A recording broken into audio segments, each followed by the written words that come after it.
Hi friends, എല്ലാവർക്കും പുതിയൊരു വീഡിയോയിലോട്ട് സ്വാഗതം. ഇന്ന് നമുക്ക് ഡെലിഗേഷനെ പറ്റി നോക്കിയാലോ. ഇതും ഒരു ഇമ്പോർട്ടൻ്റ് ടോപ്പിക്കാണ്.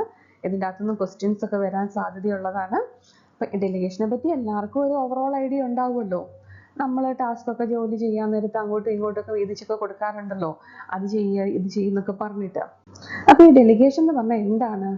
ഡെലിഗേഷൻ എന്ന് പറഞ്ഞിട്ടുണ്ടെങ്കിൽ it involves transferring authority to a perform specific task, not the responsibility for the overall care.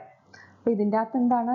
Specific task ആണ് കൊടുക്കുന്നത്, പക്ഷേ നോട്ട് ദ റെസ്പോൺസിബിലിറ്റി അല്ല കൊടുക്കുന്നത്. ഇത് എപ്പോഴും മൈൻഡിൽ ഉണ്ടായിരിക്കണം. റെസ്പോൺസിബിലിറ്റി അല്ല കൊടുക്കുന്നത്, ടാസ്ക് ആണ് കൊടുക്കുന്നത്.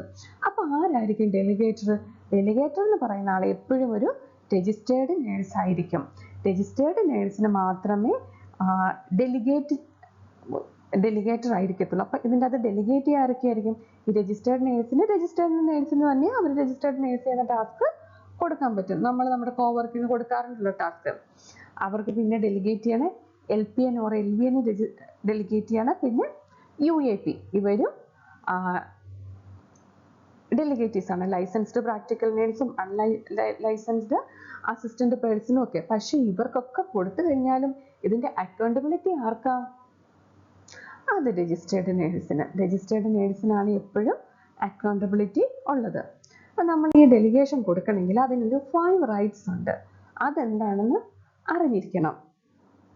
അറിയാവുന്നവരൊക്കെ ഒന്ന് പറഞ്ഞു നോക്കിക്കുക, എന്താണ് അതിൻ്റെ 5 റൈറ്റ്സ് എന്നുള്ളത്.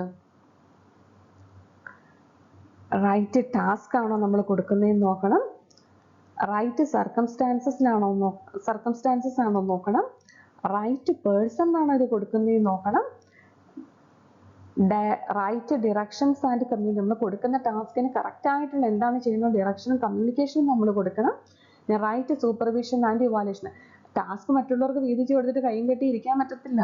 നമ്മളത് കറക്റ്റായിട്ട് രജിസ്റ്റേർഡ് നേഴ്സ് കറക്റ്റായിട്ട് സൂപ്പർവിഷനും ചെയ്യണം, ഇവാലുവേഷനും ചെയ്യണം. കാരണം നമ്മൾ ആദ്യമേ അതിൻ്റെ ഡെഫിനേഷനിൽ കണ്ടായിരുന്നില്ല, not overall responsibility. Overall responsibility എപ്പോഴും ഒരു രജിസ്റ്റേർഡ് നേഴ്സിനായിരിക്കും. അതുപോലെ ടാസ്ക് മറ്റൊരു സ്പെസിഫിക് പേഴ്സണ് കൊടുക്കുമ്പം സ്റ്റേബിൾ ക്ലയൻറ്റിനെ മാത്രമേ കൊടുക്കാൻ പറ്റത്തുള്ളൂ. അൺസ്റ്റേബിൾ ക്ലയൻറ്റിനെ എപ്പോഴും ഒരു രജിസ്റ്റേർഡ് നേഴ്സ് ആയിരിക്കും നോക്കേണ്ടത്.